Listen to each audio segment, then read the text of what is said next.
Hi hello, நாங்கள் தான் உங்கள் மௌனி சண்டி பேசுகிறோம். இன்றைக்கி என்னடா பேச போகிறோன்னு பார்க்குறீங்களா? டீயை பற்றி தாங்க நம்ம இன்றைக்கி பேச போகிறோம். டீயை பற்றியா? என்னடா அப்படி பேச போகிறோன்னு யோசிக்கிறீங்களா? ஆமாங்க, யாருக்கு யாருமே இல்லை ஊருக்கு இல்லைங்களாங்க. ஆனால் அந்த டீ லவர்ஸ்னு ஒரு கேங் சுற்றிட்டே இருக்குங்க, இன்க்ளூடிங் நாங்களும். ஆமாம், அதை நம்ம ஊரில் எப்படின்னா, காலையில் எந்திரிச்சோமா, நம்ம அம்மா சரக்கு பறக்குன்னு இந்த வாசலை கூட்டினாங்களா, புள்ளி வச்சு கோலத்தை போட்டாங்களா, ஃபஸ்ட்டு எங்கே தெரியுமா அங்கே போவாங்க? பால் வாங்க. கடைக்கு போயிட்டு பால் வாங்கிட்டு வருவாங்க. வந்த உடனே அந்த டீயை வச்சு நம்ம அந்த ரஸ்கையும் பிஸ்கட்டையும் தொட்டு நினச்சி சாப்பிட்லன்னா அன்றைக்கி நாளே விடியாது நமக்கு. அதே மாதிரி இங்கே ஹில் ஸ்டேஷனில் பார்த்தீங்கன்னா கட்டஞ்செய்ய லவர்ஸுங்க. ஆனால் அவங்களுக்கு என்ன மெயின் அந்த ஈவினிங் டைமில் கட்டஞ்செய்யா வித் கடி. கட்டஞ்சாயாவா அப்படின்னா என்னன்னு தானே யோசிக்கிறீங்க?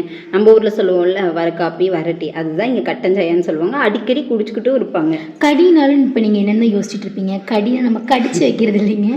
கடினா இந்த ஊரில் வந்து இந்த வடை போண்டா அதை தாங்க இங்கே கடின்னு சொல்லுவாங்க. அது மட்டுமா? சேமியா, சப்பாத்தி, பணியாரம், நம்ம எப்படி டிஃபனாக டின்னராக பிரித்து நம்ம ஒரு விஷயத்த சாப்பிட்டுட்டு இருக்கோம் பார்த்தீங்களா? அதுவும் இவங்களுக்கு ஸ்நாக்ஸ் தான். அதுதான் லைட்டாக எங்களுக்கு கொஞ்சம் வருத்தத்துக்குரியது. ஏன்னா நம்ம வந்து பணியாரத்தை ஒரு நைட் டின்னராகவே சாப்பிட்டு வளர்ந்துருக்கோம். இவங்க வந்து அதை ஒரு கடியாக ஒதுக்கிட்டாங்க. இதை வந்து எதுக்காக சொல்ல வரணும்னா, நம்ம ஊர் சைடு உள்ள பழக்கத்தையும் இந்த ஊர் சைடு உள்ள பழக்கத்தையும் டிஃப்ரென்ஷியேட் பண்ணுறோம். இந்த மாதிரி டீ லவர்ஸ் நீங்களும் இருந்தீங்கன்னா எங்களை ஃபாலோ பண்ணுங்கள், சப்போர்ட் பண்ணுங்கள். அப்புறம் என்ன பெல் பட்டனை கிளிக் பண்ணுங்கள். அப்புறம் என்ன கிளம்புவோமா?